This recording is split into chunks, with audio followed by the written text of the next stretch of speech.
오늘 강의는 83쪽 제6일 기도의 단계, 오늘 기도의 단계에 대해서 살펴보도록 하겠습니다.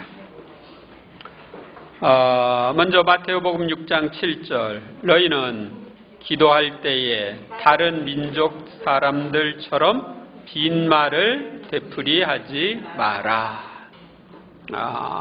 빈말이라는 것은 내 마음이 들어가지 않은 말, 이걸 빈말입니다.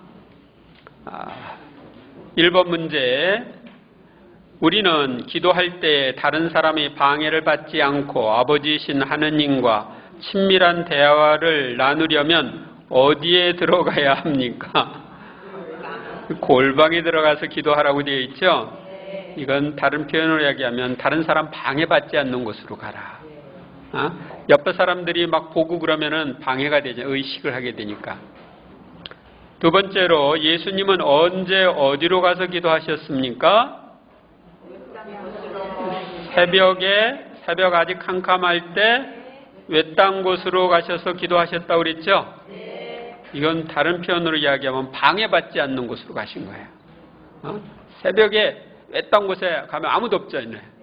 방해받지 않는 곳으로 가셨다. 예수님께서 무엇을 하시는데 그동안 그 얼굴 모습이 달라지고 의복이 하얗게 번쩍였습니까? 기도를 하시는데, 그러니까 기도할 때 예수님의 모습이 달라졌어요. 얼굴 모습이 달라지고 또 의복이 하얗게 빛났다. 기도할 때 변화가 온다 하는 것을 보여준 거예요. 그래서 여러분들이 성체조배를 할 때 여러분들 얼굴 모습이 변합니다. 얼굴이 빛나게 됩니다. 마태복음 5장 48절, 하늘에 너희 아버지께서 완전하신 것처럼 너희도 완전한 사람이어야 한다. 네, 이것은 완전한 사람이 되라는 건 모든 사람에게 하시는 요구예요. 일부만 완전해지고 일부는 아니고 그게 아니고. 근데 완전한 사람이 안 되면 어떻게 되느냐? 연옥에 가서 완전한 사람으로 만든 다음에 천국으로 들여보내줍니다. 성녀 아빌라의 대데레사는 기도 생활의 강도는 하느님께 대한 사랑의 강도에 비례한다고 가르치면서 기도의 9단계를 말합니다. 그러니까 내가 기도 생활을 얼마나 잘하느냐, 이것은 하느님께 대한 사랑이 얼마나 있느냐, 이거랑 비례하는 거예요. 그래서 이 9단계에서 제1단계 구술기도, 2단계 묵상, 3단계 정감기도, 4단계 단순함의 기도, 5단계 주부적 관상 기도, 6단계 정감의 기도, 7단계 일치의 기도, 8단계 수능일치의 기도, 9단계 변형일치의 기도, 이렇게 되어 있습니다. 그래서 1단계에서 4단계까지는 주로 영성생활의 수덕 단계에 속하고 5단계부터 9단계까지는 영성생활의 신비적 단계에 속합니다. 그래서 이제 먼저 구술기도를 보겠습니다. 구술기도는 자신의 생각과 마음속의 감정을 하느님께 표현하기 위해 소리를 내어서 하는 기도를 말합니다. 소리를 내어서 하는 기도. 구술기도의 대표적인 형식은 염경기도입니다. 기도문을 외우는 거죠. 염경기도는 일정하게 정해져 있는 형식, 즉 교회가 정한 기도문을 마음속으로 그 뜻을 깊이 생각하면서 읽거나 외워 바치는 기도를 말합니다. 기도서의 기도문, 미사 경문, 또 로사리오 기도, 묵주 기도죠. 묵주의 기도 등이 여기에 속합니다. 개인적으로 혹은 여러 사람이 함께 기도할 수 있습니다. 같은 기도문이니까 같이 외우면 되니까 함께 기도할 수가 있죠. 성 토마스 아퀴나스에 의하면 구술기도는 내적인 신심을 불러일으키고 마음과 정신과 함께 몸으로 하느님께 존경을 드리는 기도입니다. 그러니까 몸도, 마음뿐만 아니라 몸도 소리를 내니까 하느님께 존경을 드리는 기도다. 기도를 할 때는 기도를 받으시는 분의 현존과 기도의 내용에 유의해야 합니다. 내가 지금 구슬 기도를 하는데 앞에 내가 소리를 내어서 하는 이 기도를 들으시는 하느님 계신 것을 의식하고 내가 소리를 내어서 하는 기도의 내용을 의식해야 되는 거죠. 구슬 기도는 열렬한 마음으로 바치도록 힘써야 하는데 가장 높은 성덕에 도달한 사람에게도 필요한 기도입니다. 내가 아주 높은 성덕에 올렸으니까 구슬 기도 필요 없어. 이건 잘못된 거예요. 구슬 기도는 하느님께 대한 사랑의 강도를 표시하거나 신심을 불러일으킬 때 언제나 필요한 기도입니다. 그러니까 내가 막 감정이 그분께 대한 사랑의 감정이 최고도에 달해가지고 하나님 하고 소리 지를 수도 있고 사랑합니다 하고 소리 지를 수도 있고 그래서 우리 안에 있는 그분에 대한 사랑의 강도를 표시하거나 우리 신심을 표시할 때도 이 구슬 기도는 필요한 기도입니다. 그 다음에 이제 두 번째로는 묵상 기도, 메디테이션이라고 되어 있는데요. 묵상이라는 게 뭐냐? 추리적 묵상이라고 하는데요. 추리적 묵상은 초자연 진리가 지닌 의미를 꿰뚫어 보고 그 진리를 사랑하며 은총의 도움으로 실천하기 위해 그 진리애로 마음을 돌려 추리하는 것을 말합니다. 묵상은 지적, 정서적, 실천적 목적이 있습니다. 그러니까 신앙의 진리를 묵상하는 거예요. 지적 목적은 어떤 초자연적인 진리에 대한 확고한 신념에 도달하는 것, 이게 목적이에요. 그런데 아빌라이 성녀 데레사는 묵상은 많이 하는 데 있지 않고 많이 사랑하는 데 있다고 가르쳤습니다. 따라서 추리작용은 단순히 사랑을 일으킬 준비에 불과합니다. 그러니까 예수님이 오늘 빵을 많게 하는 기적을 오늘 복음에 행했죠.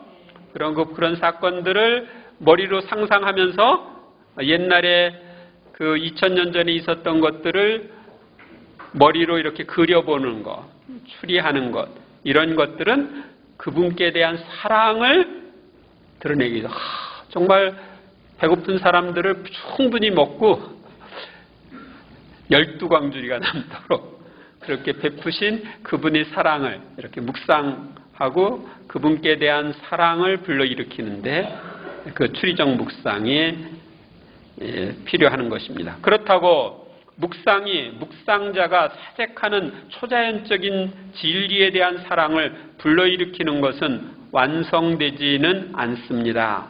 어떤 묵상이건 합당한 묵상이라면 미래의 실천적 결심으로 끝나야 합니다. 왜냐하면 사랑은 본질상 행동하게 만들기 때문입니다. 그러니까 묵상해가지고 주님께 대한 사랑을 불러일으키는 걸로 끝나는 게 아니라 그러면 그분을 사랑하고 그분께 대한 사랑으로 이웃을 사랑하는 실천적인 것까지 가야 된다. 그러니까 묵상으로 끝나면 안 된다. 그 다음에 이 묵상 방법의 선택. 묵상 생활의 초보자들은 자신에게 맞는 한 가지 묵상 방법을 택하여 여기에 몰두할 필요가 있습니다. 성령 안의 생활 세미나, 여러분들 작년에 받았죠? 이 세미나 책 뒤에 부록으로 제가 12가지의 묵상 방법을 적어놨습니다. 그 중에서 여러분들에게 맞는 것을 선택해서 사용하면 좋습니다. 그러나 묵상 기도가 진보하여 하느님과의 대화를 쉽게 할 수 있게 되면 묵상 방법이 별로 필요가 없게 됩니다.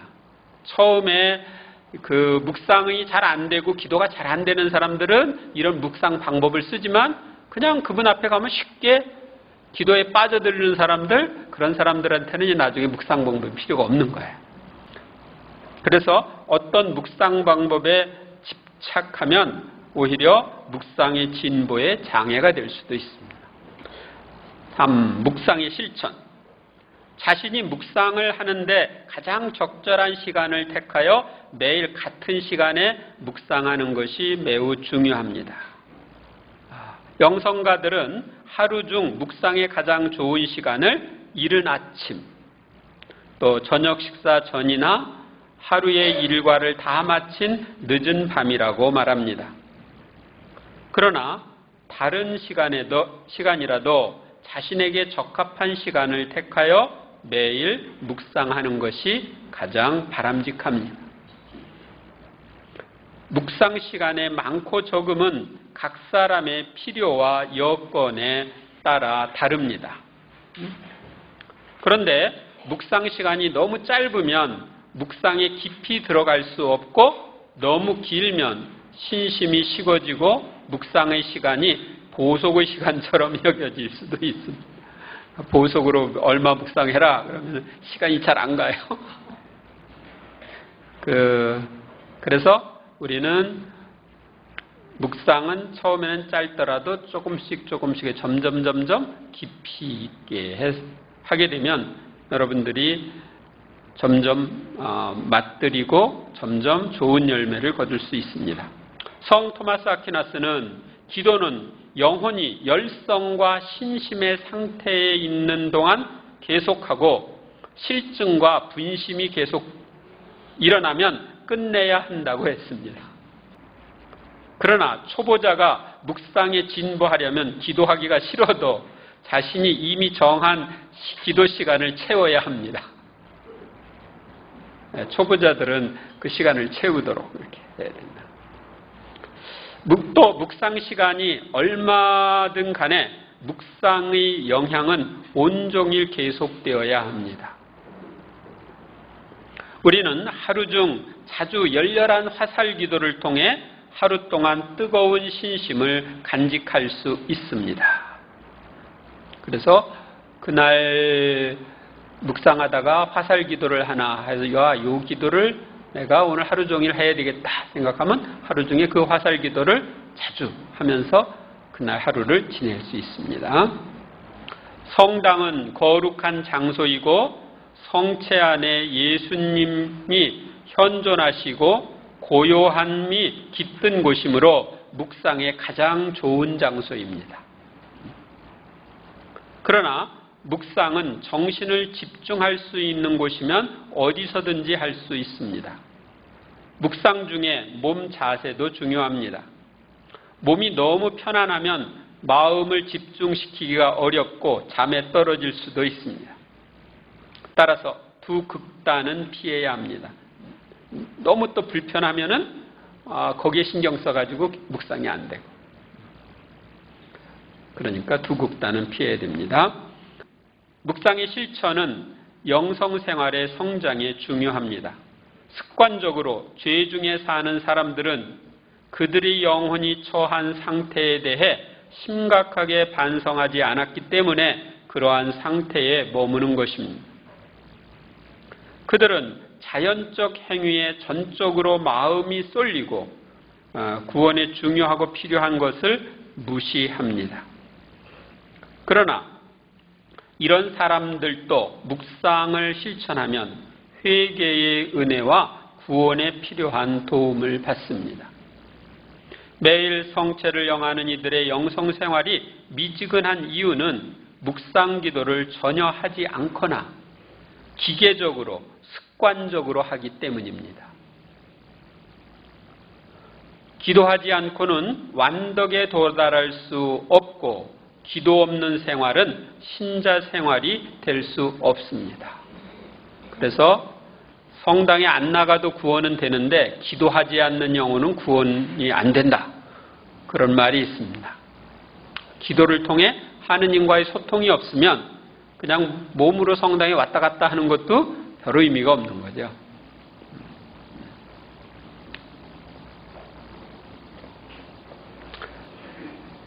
그래서 여러분들이 영적 진보를 하려면 최소한 하루에 30분 이상은 이 묵상 기도를 하면 좋습니다.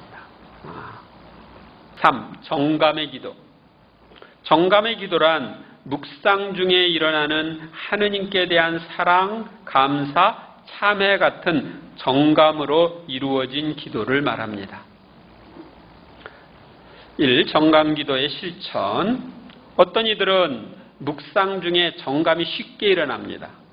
그러나 본성적으로 냉랭하여 추리적 묵상 중에 정감이 쉽게 일어나지 않는 이들도 꾸준히 묵상 시간을 가지면서 주님께 청하면 정감 기도를 할 수 있습니다. 추리적 묵상과 영적 독서는 정감을 일으키는 중요한 역할을 합니다. 그래서 예수님이 순환에 대해서 기록되어 있는 글들을 읽고 묵상할 때 우리는 정감이 일어나죠. 따라서 추리적 묵상은 정감이 일어날 때까지 계속하는 것이 좋습니다. 내 안에 그분께 대한 사랑의 감정이나 감사의 감정이나 회개의 그런 마음이나 이런 것이 일어날 때까지 추리적 묵상을 하라는 것입니다. 그리고 영적 독서를 하다가 마음이 움직이며 정감이 일어나면 독서는 중단하고 그 정감에 머물러 기도해야 합니다. 그러니까 마음이 움직였는데 그냥 여기까지 끝내야 되니까 빨리빨리 하자. 그러면 손해입니다. 그러니까 양을 채우기 위해서 하지 마세요. 그리고 그 정감이 없어질 때까지 그 정감에 머물러 기도한 후 다시 독서를 하다가 정감이 일어나면 멈추어 기도합니다. 정감 기도에서는 정감에서 다른 정감으로 넘어가려고 안달해서는 안 됩니다. 정감 기도는 사랑의 행위로서 우리가 하느님과 일치를 갖도록 도와줍니다. 따라서 정감 기도는 덕행의 성장에 좋은 수단이 되고 이 기도가 주는 마음의 위로와 감미로움 때문에 덕행의 실천의 자극제가 됩니다. 그래서 우리가 하느님께 기도할 때 우리 안에 위로, 평화, 기쁨 이런 것들을 주시는데 이게 정감이에요. 정감 기도의 위험. 정감 기도를 할 때 피해야 할 위험은 억지로 하느님께 대한 사랑의 정감을 불러일으키려고 하는 일입니다. 이는 헛수고입니다. 우리가 모든 일에서 오직 하느님께 영광을 돌리려고 애쓰고 자신의 동기를 초자연화할 때 사랑의 정감이 가장 잘 일어납니다. 그러니까 내가 이렇게 그냥 어떤 위로를 받고 싶어서 기쁨을 얻고 싶어서 막 하느님께 대한 어떤 정감을 일으키려고 하는 게 아니라 하느님께 영광을 돌리기 위해서 하느님을 기쁘시게 해드리기 위해서 그렇게 힘쓰려고 했을 때 정감이 일어나는 거다. 나를 찾으면 안 일어난 거예요. 정감 기도의 다른 위험은 쉽게 감각적 위로에 사로잡힌 이들이 완덕에 더 가까이 나아간 것으로 오판하는 것입니다. 제가 이런 오판을 한 적이 있는데 1986년쯤 한 5월달 정도 되었을까요? 그때 제가 생각해 이 정도로 나가면 한 준성인 정도 되지 않을까? 그렇게 생각을 했거든요. 그 다음부터 그냥 꽝 떨어져 가지고 이제 헤매기 시작했어요. 하느님이 교만하면 그게 내가 잘나서 그런 게 아니다 하는 것을 이제 보여주시고 문제가 심각하게 됩니다. 그래서 그때부터 이제 정화 과정을 이제 주님께서 허락하시는 거예요. 그러니까 이 정도 수준이면 이 정도 되지 않을까?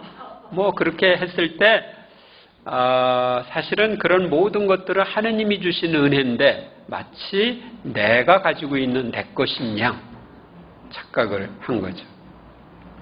영성생활의 참된 진보는 그리스도적 덕행을 나날이 더욱 완전하게 실천하는 것이지 기도 중에 체험하는 감미로움에 있는 것이 아닙니다. 덕행의 실천이 중요한 거예요. 더욱이 감각적 위로를 중하게 여기는 이들은 하느님께 대한 사랑보다 영적 즐거움을 얻기 위하여 기도할 위험이 있습니다. 그래서 어디 가면 좋대더라 그러고 이제 따라가는 거예요. 정감기도에서 감미로움과 위로를 맛보고 이 정감기도에 익숙한 이들은 이제 추리적 묵상이 필요 없다고 생각하여 묵상을 그만둘 위험도 있습니다. 신비적 관상을 체험한 후에도 아랫단계의 기도에 되돌아오는 것이 때때로 필요하다고 대데레사 성녀는 가르치고 있습니다. 정감 기도의 열매. 기도의 가치를 평가하려면 기도의 열매를 살펴보아야 합니다. 정감 기도의 열매는 덕행을 더욱 열성적으로 실천함, 지향이 점점 순수하게 됨. 자기를 위한 게 아니라 하나님을 위한 지향으로 가는 게 순수한 거예요. 오직 하느님을 기쁘게 해드리기 위해서, 하느님을 사랑하기 위해서 하는 것. 그 다음에 극기 및 초탈의 정신. 어려움 같은 것이 있을 때 거기를 그걸 자기 자신이 내 이러저런 감정을 극복하고 또 초탈하는 것, 이탈하는 것. 이런 정신. 애덕이 증가됨. 하느님 사랑과 이웃 사랑이 커지는, 자신의 의무를 충실하고 정확하게 수행함 등입니다. 그러니까 정강기도를 해서 맺어지는 이런 열매가 없으면 그 기도는 꽝이다. 그래서 이 정강기도는 기도 생활의 종점이 아니라 완전한 기도를 향한 한 단계에 불과하다는 걸 기억하시기 바랍니다. 그럼 그 다음 단계가 뭐냐? 단순성의 기도입니다. 4단계 단순성의 기도. 이 단순성의 기도를 성녀 대데레사는 습득적 잠심의 기도라고 했고, 다른 영성가들은 이 기도를 단순한 응시의 기도, 하느님 현존의 기도, 신앙에 대한 단순한 비전의 기도라고 부릅니다. 단순함의 기도는 성삼이나 그분의 신비, 완전성, 그리스도교 진리를 단순히 사랑하는 마음으로 응시하는 것입니다.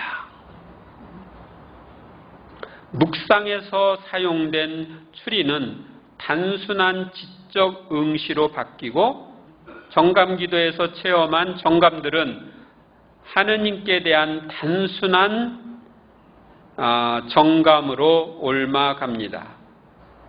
단순한 사랑, 감사 이런 것으로 옮겨가는 것입니다. 단순기도의 실천.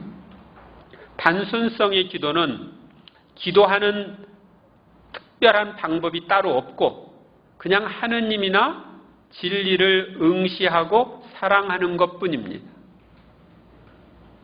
묵상과 정강기도를 하는 이들은 너무 갑자기 단순기도로 들어가려 하지 말고 현재의 기도를 계속하면 주님이 이끌어 주십니다.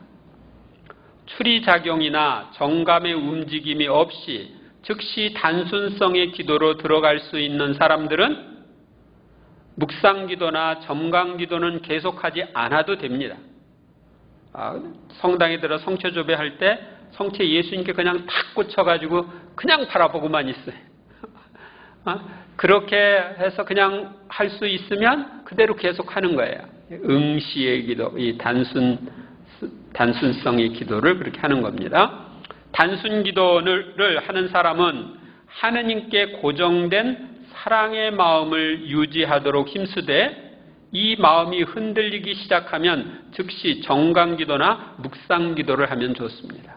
그러니까 그분께 대한 사랑의 감정으로 다 바라보고 있다가 잡념이 들어오고 딴 생각으로 왔다. 그럴 때는 다시 책을 읽고 묵상한다든지 그렇게 해야 합니다. 그 다음에 단순기도의 열매. 단순기도의 열매는 신자 생활의 향상으로 나타나야 합니다. 단순기도에 들어간 사람들의 생활의 특징은 생활을 단순화하는 것입니다. 이 특징은 하느님께 대한 깊고도 지속적인 잠심으로 나타납니다. 그러니까 그 마음이 이런 막 흔들리지 않고 하느님 안에 잠기는 그런 삶으로 들어가는 거예요. 단순성의 기도를 하는 사람은 일상생활 직무에 바쁜 때에도 내적으로 하느님을 응시하고 사랑해야 합니다. 내 안에 계신 하느님을 바라보면서 사랑의 고백을 하는 거죠. 예수님, 당신을 사랑합니다. 또 전례기도나 염경기도를 바치는 동안에도 하느님의 현존을 특별히 느껴야 합니다. 외적인 모든 활동은 기도의 정신으로 또 하느님께 영광을 드리려는 열망으로 수행하고 가장 평범한 일에도 신앙과 사랑의 정신이 스며들게 해야 합니다. 이게 스며들게 되는 거예요. 그래서 이러저러한 모든 활동은 하느님의 영광을 위해서 하는 거예요. 가장 평범한 일도 신앙과 사랑의 정신으로. 단순 기도에서는 정감 기도의 장점들도 현저히 증가하게 되고 기도자는 전보다 훨씬 적은 노력으로도 기도의 엄청난 효과를 얻을 수 있습니다. 이 단순성은 사실은 하느님의 특성이에요. 그래서 여러분들이 단순해질수록 그만큼 하느님을 닮는 것이 돼요. 그 다음 관상기도. 관상기도란 진리에 대한 단순한 직관입니다. 성 토마스 아퀴나스는 관상 그 자체는 진리의 직관이나 시작은 사랑에서 출발한다고 말합니다. 사랑에서 출발해서 직관으로 간다는 거죠. 그는 관상을 교육의 종결이며 하느님께 맞들일 수 있도록 도와주는 거룩한 여가라고 가르칩니다. 성 아우구스티노는 관상이란 찬란한 진리에 대한 감미로운 탄복이라고 했습니다. 성 베르나르도는 관상이란 우리의 정신이 하느님께 들어올려지는 황홀한 상태에 머무는 것이라고 했습니다. 십자가의 성 요한은 관상이란 영혼이 천주께 나아가기까지 영혼을 비추어주고 사랑에 반하게 하는 것이며 사랑으로 천주를 아는 것이라고 했습니다. 사랑으로 하느님을 아는 거예요. 지식으로 아는 게 아니라. 사랑을 하다 보면 친밀한 관계, 그분이 어떤 분이신지를 느끼게 되죠. 관상은 단순하게 직관합니다. 직관의 정신은 생각들과 심상들을 무시하는 고요한 정신입니다. 이 생각 저 생각 드는 것도 무시하는 거죠. 그러므로 인간이 하느님께 의지할 때 하느님은 깊은 무의식적 차원에서 우리에게 흘러들어오시며 대개 인간은 주의 집중과 평화 이외에는 아무런 느낌을 갖지 않습니다. 관상은 사랑으로 바라보는 것입니다. 이는 어머니 품에 안긴 아기가 어머니를 바라보는 것과 같습니다. 즉 관상을 통해서 바라보는 것은 무언가 감각적인 시선을 초월하여 생명과 존재의 차원에서 일치와 의존 관계를 드러냅니다. 하느님과의 일치와 의존 관계를 드러내는 겁니다. 일반적인 의미에서 관상은 하느님 또는 하느님 속성에 던져지는 사랑의 단순한 바라봄입니다. 그것은 어떤 진리를 찾으려고 하는 것이 아니라, 추리적 묵상에서는 진리를 막 찾으려고 하는데 여기서는 그런 게 아니고요.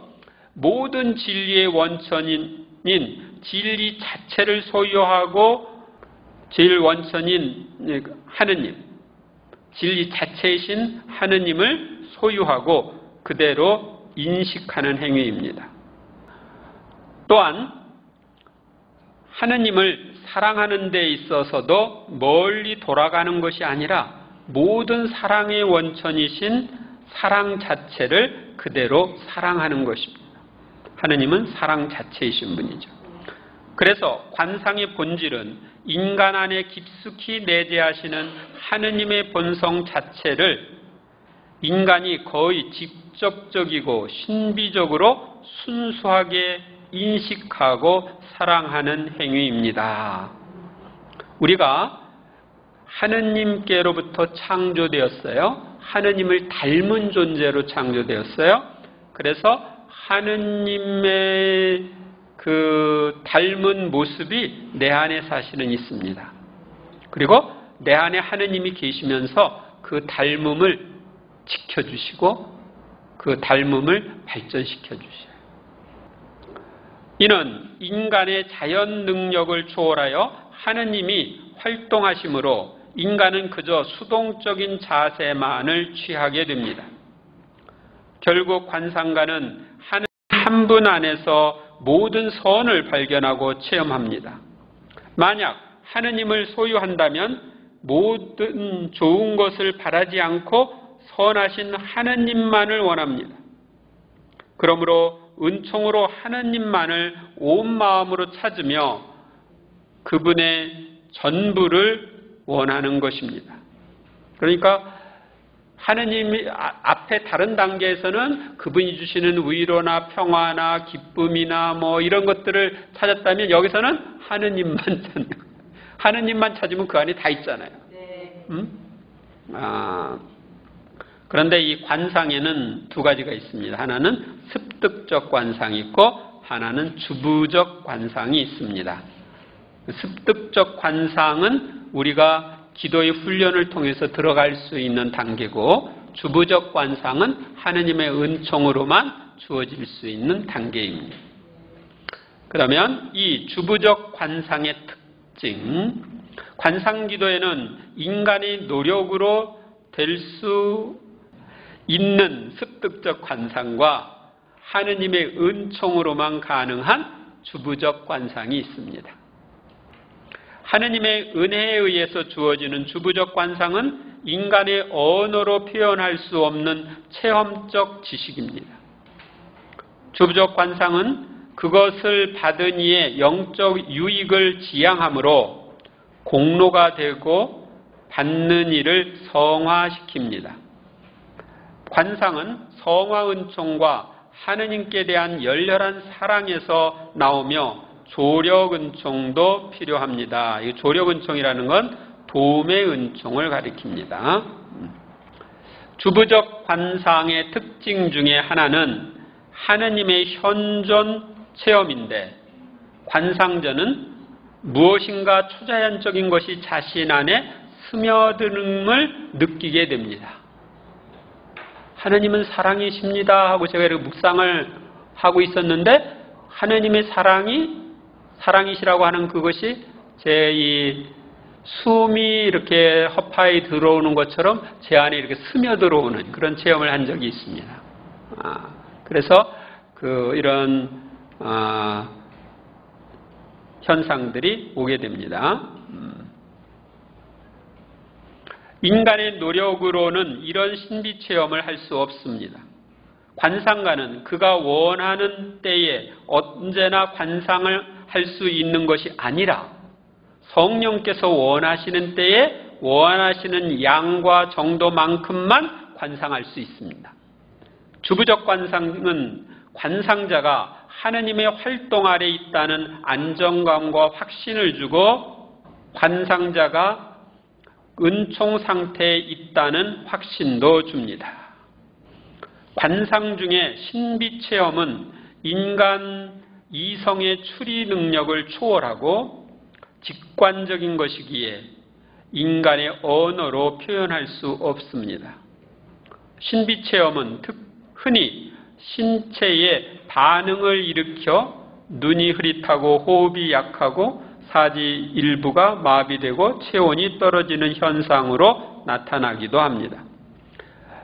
항상 그런 건 아니에요. 십자가의 성 요한은 이런 현상이 신비 생활의 초보자에게만 일어나는 만큼 이런 반응을 무시하고 계속 기도해야 한다고 가르칩니다. 초보자들에게는 이런 게 일어나는. 신비적 관상이 강렬하여 탈원에 빠지는 수도 있지만 참된 관상의 가장 확실한 증거는 덕행의 실천에 대한 큰 충동입니다. 덕행을 실천하고자 하는 그런 갈망이 커지는 거예요. 관상가의 신비 체험 중 하나는 전에는 노력했어도 오랫동안 얻을 수 없었던 어떤 덕행을 순식간에 거의 완벽하게 지님을 때때로 발견하는 것입니다. 주님이 그렇게 부어주시는 거예요. 그러나 관상기도의 초기 단계에서는 변화가 깊지 못하여 자신의 결점에서 벗어나지 못합니다. 실천적 원리. 관상자는 기도의 진보에 장애가 되는 것을 놓지 않도록 조심해야 합니다. 언제나 은총의 도움으로 기도하려는 마음을 가지고 하느님께서 관상으로 이끄심을 확실히 알지 않는 한 기도하려는 마음을 가지고 하느님께서 관상으로 이끄심을 확실히 알지 않는 두 번 읽었나? 확실히 알지 않는 한 묵상 기도를 계속해야 합니다. 그리고 주부적 관상 기도로 이끄는 은총의 충동을 느끼면 즉시 하던 기도를 중지하고 수동적으로 따라가야 합니다. 주부적 관상자는 하느님을 거스르지 않고 충실하게 따라가면 완덕의 절정에 도달할 수 있습니다. 따라서 전력을 다해 덕행 실천에 매진해야 합니다. 특히 습득적 잠심의 실천, 언제 어디서든지 내 안에 머무르고 막 밖에 이렇게 휘둘리지 않는 거야. 습득적 잠심의 실천, 내적 외적 침묵, 이것은 주님께 집중하기 위해서 그렇게 하는 겁니다. 감각의 억제, 오관이 막 이것저것 하다 보면 그걸로 해서 정보가 들어와서 이리 흔들 저리 흔들하고 신경을 거기에 뺏기죠. 그러니까 오관, 감각 이런 것들을 좀 억제할 필요가 있습니다. 그 다음에 지상사물로부터의 완전한 초탈, 깊은 겸손, 무엇보다도 모든 일에 생기를 불어넣는 열렬한 하느님 사랑을 지니고 기도에 온전히 매진해야 합니다. 그러면 하느님은 당신이 원하는 시간에 관상기도의 은혜를 주시고 우리는 겸손하게 단순히 따라가면 됩니다. 6번째 단계, 정적의 기도. 지금부터 하는 이런 기도들은 이 관상 기도의 높은 단계라고 이렇게 생각할 수도 있습니다. 1. 정적의 기도란 뭐냐? 정적의 기도는 신비 기도의 한 형태인데 이 기도를 통해 의지는 하느님의 현존에 대한 친밀한 인식으로 사로잡히게 되고 영혼과 육신은 형언할 수 없는 감미와 기쁨으로 충만하게 됩니다. 주부적 관상은 지성에 영향을 미치지만 정적의 기도는 특히 의지에 영향을 미칩니다. 정적 기도에 이르면 마르타의 활동과 마리아의 관상이 아름다운 일치를 이루게 됩니다. 그러나 활동과 관상의 완전한 일치는 하느님과의 일치 상태에 도달할 때까지 성취되지 않습니다. 여기서는 이제 그 일치가 시작되는 거예요. 그 활동 중의 관상, 이런 상태가 시작되는 것입니다. 성녀 데레사는 정적의 기도에 대해서 이 잠심에서 때때로 행복이 넘치는 내적 고요와 평화가 나오고, 이리하여 영혼은 그 어떤 것도 부족함을 느끼지 않을 것 같은 상태에 있게 된다. 따라서 사랑 이외에는 아무것도 하지 않으려 한다. 이런 상태가 어느 기간 또는 상당 기간 계속될 수도 있다고 말합니다. 사랑만 하게 되는 겁니다.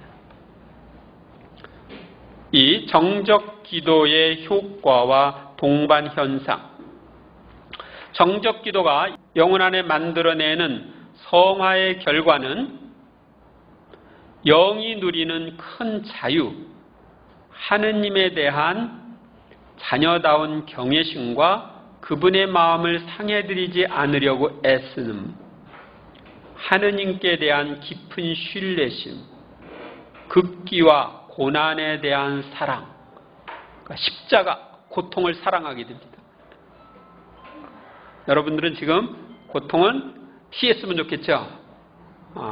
근데 이제 바뀌게 되는 거예요. 깊은 겸손, 현세 쾌락을 경멸함, 모든 덕행의 성장함입니다. 정적 기도에 따라오는 현상은 내적 기능의 휴지 상태와 쉬는 상태를 가리켜요. 사랑의 도취입니다. 하느님 사랑에 도취되는 거예요. 성녀 데레사는 내적 기능의 휴지를 최고도로 강한 정적 기도의 절차로 생각합니다. 내적 기능의 휴지란 정적 기도 중에 하느님이 주시는 감미로움과 즐거움으로 자신의 내적 기능이 어떻게 활동하는지를 모르는 현상입니다. 이때 영혼은 세속사를 완전히 잊고 오직 하느님만을 믿으며 즐기려 합니다. 하느님께 대한 사랑은 매우 격렬하여 함성, 기쁘게 날뛰임, 기뻐 뛰노는 거죠. 영적 찬가로 나타나기도 합니다. 그분이 주시는 기쁨, 희열, 이런 것들로 충만해지는 상태를 가리킵니다. 3. 행동규범. 관상자는 이 단계의 기도 속으로 억지로 들어가려고 하지 말아야 합니다. 이런 기도는 인간이 노력으로 이루어질 수 없기에 이런 노력은 무모하고 무익합니다. 그러나 기도 중에 하느님이 이끄실 때는 지체하지 말고 즉시 하느님의 인도에 따라야 합니다. 정적 기도에서도 기억과 상상은 자유롭게 작용하여 분심이 일어날 수 있습니다. 그런데 이 분심이 일어나면 이를 무시하는 것이 좋습니다. 마귀는 정적 기도의 상태에 있는 영혼에게 유혹과 죄 지을 기회를 주는데, 은총을 거스르는 사소한 불충 행위라도 영혼에게 큰 손해를 끼칩니다. 따라서 하느님의 뜻을 거스리는 어떤 기회라도 조심해서 피해야 합니다. 그리고 죄에 떨어지는 어떤 어려움이나 방해가 있더라도 기도의 실천을 포기하지 말아야 합니다. 기도자는 내적 기능의 휴지에 자신을 과도하게 내맡기지 말아야 하고, 자신의 약한 체질 때문에 주시는 위로를 참된 영성적 휴지로 착각하지 말아야 합니다. 참된 내적 기능의 휴지가 있을 때에는 영혼의 약함이나 권태가 없고 피로가 없고 오히려 영혼은 큰 기쁨으로 충만합니다. 하느님이 주시는 기쁨으로 충만한 거예요. 이런 상태는 오래 계속되지 않으며 외적 감각 작용이나 황홀함은 없습니다. 사랑의 도취를 열광적이고 감수성이 강한 사람에게서 흔히 발견되는 자연적 감격 및 센티멘탈과 혼동하지 말아야 합니다. 또 영성 지도자는 신비 현상을 영성 생활의 큰 진보로 보거나 중요시하지 말고 대수롭지 않게 여겨야 합니다. 그래서 저한테 와서 무슨 어떤 사람이 막 이렇게 여기면 그래 알았어. 거기 너무 그런 현상에 신경 쓰지 마. 그런 얘기를 합니다. 이런 현상이 하느님으로부터 오는 경우 기도자는 참된 겸손을 지니게 됩니다. 그런데 마귀로부터 올 때는 저 사람은 나처럼 체험 못해가지고 저래. 몰라서 그래. 그러면서 안 받아들이고 엉뚱한 길로 갑니다. 그런 사람이 있었습니다. 이런 겸손을 지니게 되는데 이런 겸손은 참된 것을 거짓된 것과 구별하는 시금석이 됩니다. 그래서 그 사람이 겸손하냐 아니냐 하는 것은 그것이 하느님으로부터 왔느냐 아니냐를 판별하는 시금석이에요. 하느님은 겸손한 사람에게 은혜를 베푸시기 때문입니다. 제7단계 일치기도. 일치기도란 일치의 기도는 신비적 기도의 한 단계로 여기에서는 모든 내적 기능이 점차적으로 하느님께 사로잡히고 점유됩니다. 정적 기도에서는 의지만이 사로잡히고 내적 기능의 휴지에서는 지성도 사로잡히게 됩니다. 기억과 상상은 자유롭지만 그런데 일치의 기도에서는 기억, 상상 등을 포함한 모든 내적 기능이 사로잡힙니다. 오직 신체적 감각만이 자유롭습니다. 일치의 기도에서 육체는 영혼 안에서 행하시는 하느님의 활동으로 영향을 받아 외적 감각이 완전히 사로잡히지는 않으면서도 거의 무력해서 힘을 못 쓰게 됩니다. 이때 영혼은 하느님의 실제를 체험하고 쉽게 탈원 상태에 빠지는데 처음에는 잠시 동안이지만 강도가 점점 증가하여 여러 시간으로 연장될 수도 있습니다. 그러니까 잠시 탈원 어떤 경우는 7, 8시간 이렇게 길어질 수 있는 거죠. 이 일치 기도의 징표. 일치 기도에서는 분심이 없습니다. 분심으로 벗어난 것. 우리 내적 기능을 완전히 그분이 사로잡으니까 그렇습니다. 분심을 일으키는 기억과 상상이 하느님께만 사로잡혀 있기 때문에 일치의 기도를 하는 동안은 분심이 생길 수 없습니다. 또 일치 기도에서는 하느님 체험의 확실성이 절대적이어서 자신이 하느님을 체험하고 있음을 의심하지 않습니다. 만일 기도자가 이런 확신을 가질 수 없다면 그는 참된 일치 기도를 하지 않는 것입니다. 그리고 일치 기도에서는 지루함과 실증을 모릅니다. 즐거움이 영혼에 충만하여 아무리 오래 기도해도 결코 피로를 느끼지 않습니다. 영혼은 하느님께 대한 사랑 때문에 큰 시련을 겪고 싶어하고 고통과 보속을 심히 바랍니다. 그래서 데레사 성녀는 고통이 아니면 죽음을 달라 그렇게 했다고 합니다. 그러니까 고통을 갈망하게 되는 거예요. 또 모든 영혼이 하느님을 알기를 바라고 하느님의 마음이 상하신 것을 보면 매우 슬퍼합니다. 그리고 지상의 있는 것은 무엇을 보아도 만족하지 못하고 자신이 하느님을 위해 행한 것들을 너무 보잘것없는 것처럼 생각합니다. 내가 한 건 아무것도 아니다. 그는 더 이상 현세 재물이나 인간적 유대에 매이지 않고 하느님을 찬미하고 싶은 나머지 즐겁게 죽고자 합니다. 빨리 죽었으면 좋겠다. 빨리 죽어서 하느님과 일치했으면 좋겠다. 그러는 거죠. 그러면 일치 기도의 동반 현상을 보겠습니다. 기도자가 일치 기도에 도달할 때 하느님께서 당신 뜻대로 주시는 일시적인 은총인 다음과 같은 현상이 나타납니다. 신비적 접촉. 신비적 접촉에서 기도자는 하느님 자신의 접촉을 순간적으로 느낍니다. 이 접촉은 영혼에게 말로 표현할 수 없는 즐거움을 주어 때때로 영혼은 함성을 지르거나 탈원 상태에 떨어집니다. 다음 영혼의 이탈. 하느님께 대한 강하고 돌발적인 사랑의 충동을 받아 육신이 탈원에 빠지는 것입니다. 이는 결코 신체적, 정신적 해를 끼치지 않습니다.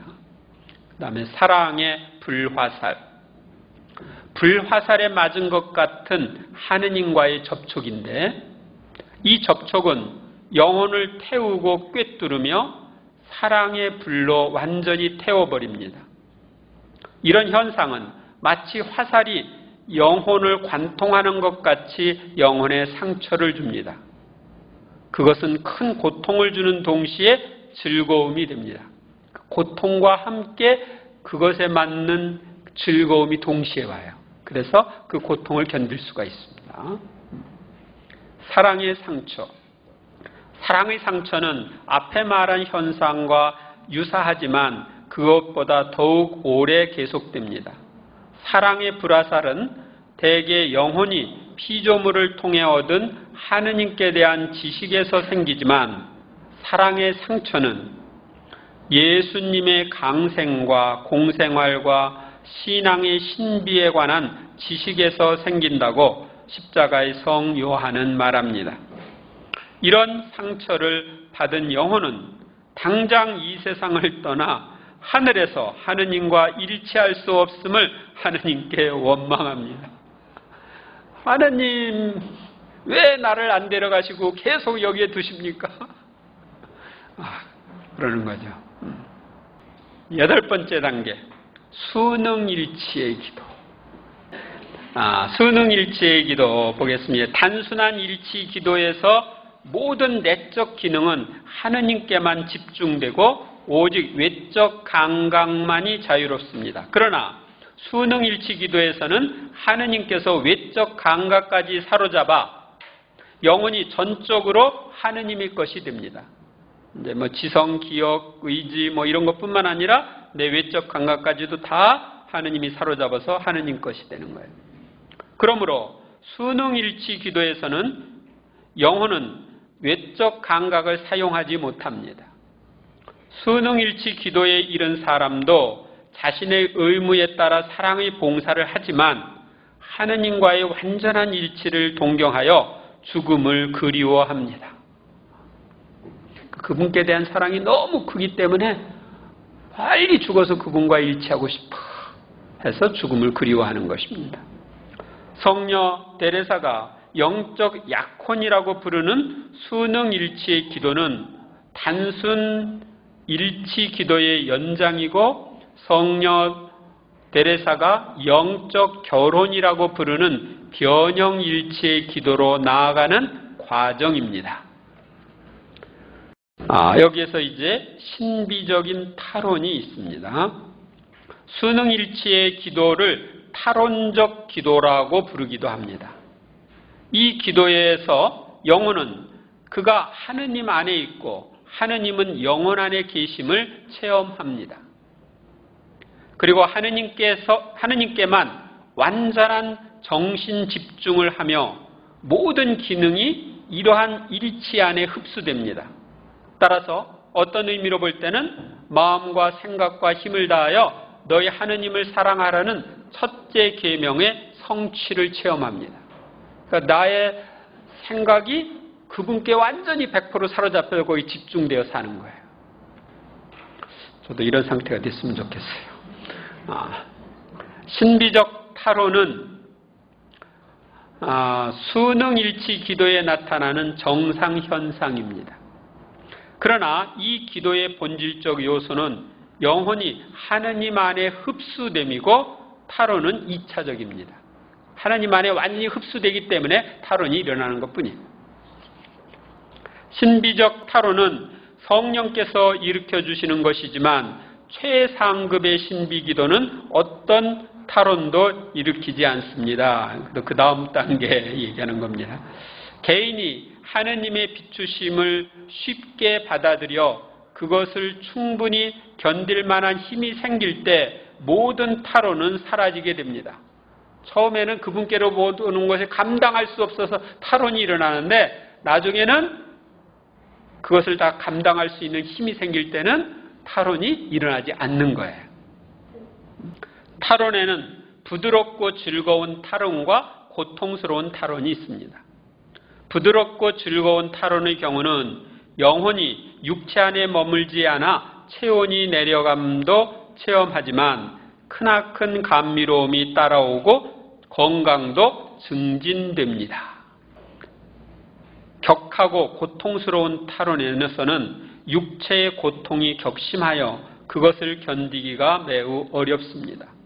격한 타론이 지난 후에 신체는 때때로 여러 날 동안 힘이 빠지고 고통스럽게 됩니다. 타론자는 물질에 대한 감각이 없고 눈앞에 밝은 빛도 감지하지 못합니다. 타론 상태에 있을 때를 가리키는 거예요. 항상 이러면 못 살죠. 그 다음 이 타론 기도의 효과.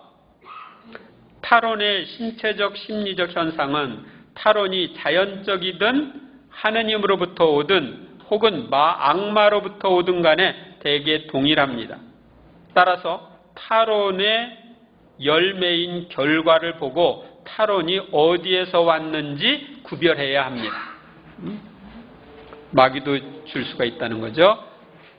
그래서 이제 성녀 데레사는 5가지 타론의 형태를 이야기합니다.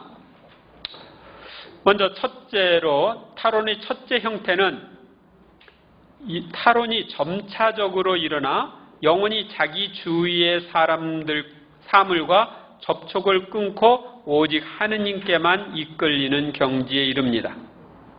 이때 영혼은 자기 주변에서 일어나고 있는 일을 의식하지만 마치 먼 곳에서 일어나는 것처럼 느낍니다. 하느님과의 결합감은 너무나 생생하여 영혼이 자기의 정상 생활과 환경에 적응하는데 며칠이나 걸립니다. 이런 형태의 타로는 하느님께 대한 깊은 맛을 갖게 하고 피조물의 보잘것없음을 깨닫게 합니다. 동시에 자신의 비참성을 알고 하느님께 대한 열렬한 사랑을 지니게 되어 하느님을 위해 기꺼이 순교를 하고 싶어 합니다. 순교하고 싶다. 둘째 형태, 타론의 둘째 형태는 황홀이라고 부르는데 하느님께서 영혼 깊숙한 곳에 비추시는 도련한 광채를 통해 옵니다. 이때 영혼은 자신을 전적으로 하느님께 바칠 용기와 하느님께서 당신 뜻대로 자신을 이끄시게 할 용기가 필요합니다.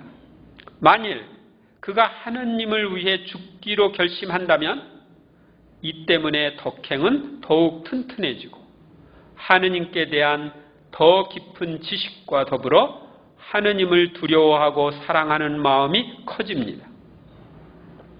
그와 동시에 그가 전에 하느님의 마음을 아프게 한 것에 깊은 슬픔을 느끼고 누구도 하느님의 마음을 상하게 하지 말기를 간절히 바라게 됩니다. 타론의 셋째 형태는 영의 이탈인데 여기서는 예리하고 빠른 그 무엇이 영혼에서 나와 영이 떠나는 거죠. 나와 영혼이 더 높은 부분으로 오르고 하느님께서 원하시는 곳으로 가는 것과 같다고 대데레사 성녀는 말합니다. 이 탈원에서 돌아온 영혼은 하느님께서 그에게 주신 활동에 더욱 더 열중할 수 있어 큰 안정감을 지니게 됩니다. 영의 이탈에서 영혼은 하느님의 위대하심을 알고 자기 자신을 보잘것없음을 의식하면서 겸손하게 됩니다. 지상 사물에 대한 경멸이라는 열매도 맺습니다. 이 단계에서 어떤 사람에게는 공중부양과 같은 현상이 나타나기도 합니다. 몸이 공중에 뜨는 거예요. 기도할 때. 전에 그 아일린 조지 여사 같은 경우도 이렇게 보면은 자기가 이렇게 성당에서 기도하는데 몸이 싹 올라가가지고 천장으로. 제가 아는 어떤 신부님이 인도에서 피정지도를 돈이 얼마도 들어 좋으니까 훌륭한 피정 지도자를 만나서 피정을 좀 하고 싶다. 그랬대요. 근데 이제 그 어떤 신부님한테 지도를 받는데 그 신부님이 미사를 봉헌할 때는 옆에 복사들이 둘이 딱 이렇게 버티고 있다가 신부님이 위로 올라가려면 딱 이렇게 다리에 맞추고 어떤 경우는 제대 위쪽으로 무릎이 올라가고 그래서 이렇게 끌어내리고 그렇다고. 네, 그분한테 한번 이렇게 딱 기도를 받았는데 쓰러져 가지고 그 다음 날 일어난 거예요. 그래서 지금도 이렇게 깊은 그런 생활을 하는 사람들이 있습니다. 드러나지 않지만.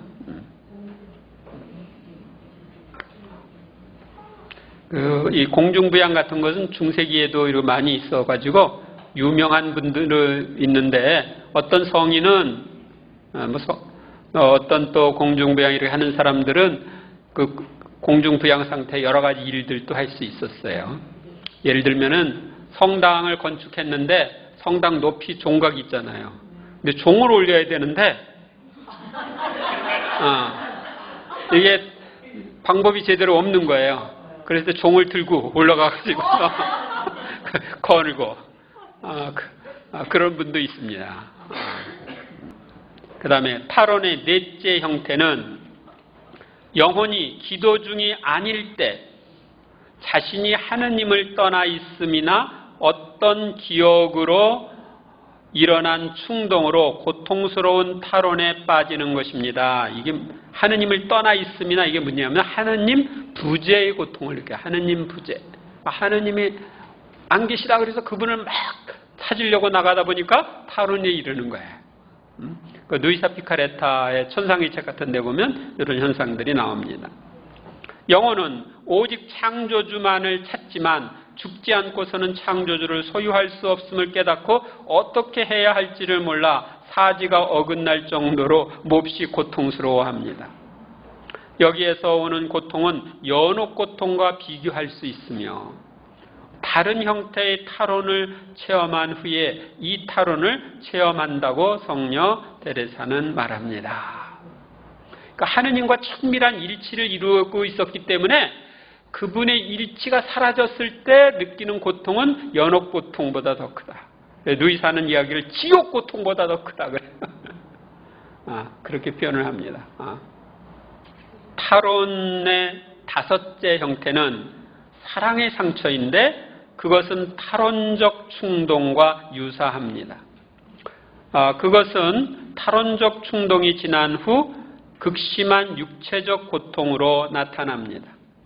하지만 실상 신체적 고통은 아닙니다. 이 외적 감각에 의한 고통이 아니라 내적 감각에 의한 고통이에요. 마치 내적 감각이 영혼에 쏜 불화살에 의한 상처 같은데 그 상처는 매우 감미로운 기쁨의 상처이기에 영혼은 그것을 그침없이 좋아합니다. 그래서 고통과 감미로운 기쁨이 같이 오기 때문에 그걸 바라는 거죠. 성녀 데레사는 사랑의 상처 결과에 대하여 이러한 결과들은 너무 빠르고 미묘하여 표현할 수 없는 하느님을 향한 욕망이다. 영혼은 육신에 매여 있고 속박되어 있어서 그가 원하는 만큼 하느님을 향유할 수 없으므로 육신을 증오하게 된다.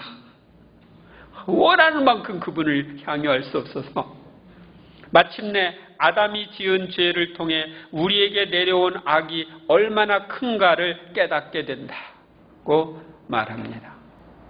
아담의 하와의 죄로 인해서 그분과 일치가 깨졌기 때문에 그것이 얼마나 큰가를, 그 악이 얼마나 큰가를 깨닫게 됩니다. 수능일치의 기도에 도달한 영혼은 자기에게 닥쳐올지 모르는 모든 시련과 고통을 겁내지 않고 피조물로부터 더욱더 자유로워지며 하느님의 뜻을 어길까 봐 두려워하게 됩니다. 수능일치 기도에서 이루어지는 영적 약혼 또는 계약은 하느님과 탈원적 일치에서 생깁니다. 영적 약혼에서는 그리스도의 시현, 이건 볼 수 있게 예수님이 나타나는 거예요. 그 다음에 상징적 반지의 수여. 우리 그 루이사 책에 보면 루이사가 뭐 흰색, 녹색, 붉은색의 이런 보석으로 장식된 반지를 받는 뭐 그런 거 나오죠. 또 성모님과 카타리나 성녀가 옆에서 이제 그 신비적 결혼 반지 수여하고 그럴 때 시중을 들죠. 그리스도께서 자신을 영혼의 배필로 주시겠다는 말씀 등이 동반됩니다. 그래서 영혼의 배필이 되죠. 그 다음 마지막 단계 변형일치기도. 변형일치기도란 무엇인가? 변형일치기도는 기도의 마지막 단계로 영적 결혼이라고 합니다. 그것은 현세에서 얻을 수 있는 최고도의 완덕 단계로서 천상 영광인 지복직관의 전주곡이 됩니다. 이 상태는 사랑에 의한 하느님의로의 변형이라고 십자가의 성 요한은 말합니다. 변형일치의 기도에서는 영혼이 사랑하는 이 하느님으로 변화되며 하느님이 어떤 분이신지를 확실하게 깨닫습니다. 그리고 성삼은 모두 영혼과 상통하고 영혼에게 말씀하십니다. 변형일치 기도에서는 하느님과 영혼 간의 완전한 상통과 상요 증여가 있기 때문에 영적 결혼이라고 부릅니다. 이 단계에서는 항구한 사랑의 일치가 있고 영혼이 은총 안에 확고하게 머뭅니다. 은총 안에 확고한 상태란 모든 대죄를 피하고 구원의 확실성을 갖도록 하느님께서 특별한 은총과 도움을 주신다는 뜻입니다. 변형일치의 효과. 변형일치에 도달한 영혼은 자신에 관한 것은 전혀 바라지 않고 하느님의 영광을 드러내는 일에만 몰두하고 이 때문에 생명까지 기꺼이 버리고자 합니다. 그러니까 나로부터는 이미 다 벗어났기 때문에 나에 대한 걸 뭐 찾지 않는 거예요. 오직 하느님의 영광만을 위해서. 원래 인간이 창조된 건 하느님의 영광을 위해서 창조된 거거든요. 그러니까 창조 목적으로 돌아가는 거예요. 그는 하느님의 뜻만이 가장 좋은 것임을 깨닫고 모든 일에 있어서 하느님의 뜻이 이루어지기를 바랍니다. 그래서 창조 목적을 우리가 온전히 이루는 거죠. 따라서 하느님께서 고통을 주시면 매우 좋아하고 주시지 않아도 전처럼 고통을 갈망하지 않습니다. 전에는 주님을 위해서 막 고통을 받고 싶어하고 막 그랬는데 이 단계에 가면은 주셔도 되고 안 주셔도 되고 하느님 뜻만 이루어지면 된다. 이런 상태가 됩니다. 그래서 여러분들이 이미 나는 오직 하느님의 영광만을 위해서 산다. 거기 집중하고 오직 하느님의 뜻만이 이루어지길 바란다. 하면서 그 안에서 살면 이 단계에 이미 오른 거예요. 또 영혼이 박해를 받으면 이전보다 더 큰 기쁨과 평화를 누리고 박해자를 특별히 사랑합니다.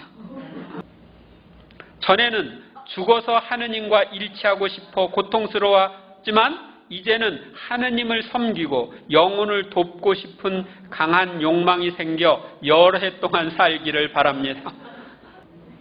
하느님과 이웃을 위해 오래 살기를 바라는 거예요. 영혼은 이제 주님께서 친히 자신 안에 거처하심을 알기에 그 어떤 위로도 바라지 않습니다. 주님이 내 안에 계시고 나와 함께 계신 것으로 충분하다. 어떤 것도 바라지 않는 거예요. 모든 피조물에서 초탈하여 혼자 있고 싶어하며 오직 영혼에 도움이 되는 일에만 관여하고자 합니다. 그것이 영혼에 도움이 되는 일이냐 아니냐 이것만 생각하고 사는 거예요. 이제 더 이상 무미건조함이나 내적 시련이 없고 오직 하나님께 대한 계속적인 정신 집중, 그러니까 마음을 다해서 그분을 사랑하는 그런 단계가 되는 거죠. 정신 집중, 정신을 다해서 그분을 사랑하는 거예요. 계속적인 정신 집중과 그분에 대한 감미로운 사랑만이 있을 뿐입니다. 이런 상태에 도달한 영혼은 탈원이 없습니다. 있다 해도 매우 드뭅니다.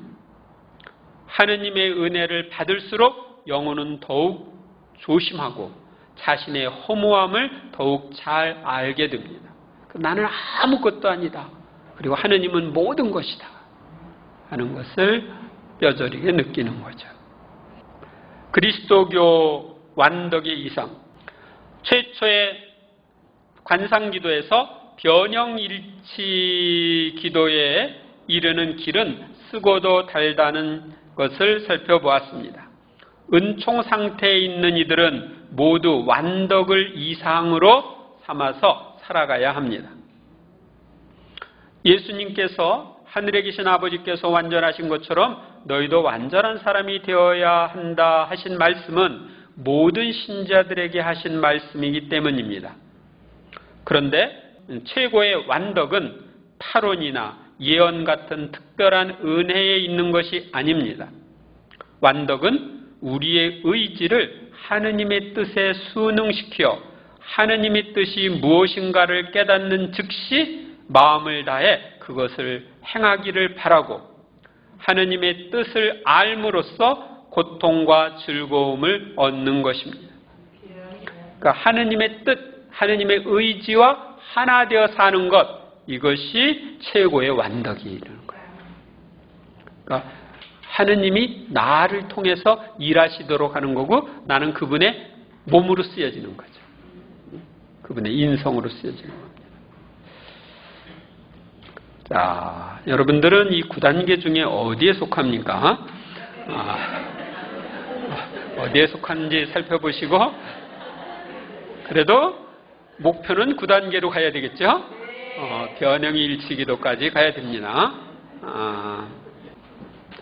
지난 시간에 제가 그 앞에도 이제 기도의 단계에 대해서 이야기를 했었는데 집에서 좀 실천을 하셨나 안 하셨나 모르겠네. 여러분들이 여기서 배운 것들을 실천할 수 있는 부분까지는 실천을 열심히 하셔요. 그래야 그 다음에 변화를 체험할 수가 있습니다. 아셨습니까? 전 지난번에 기도의 성장에 있어서 빈말의 기도, 독백, 대화, 들음 이런 단계를 이야기했는데 적어도 대화의 단계까지는 가야 된다.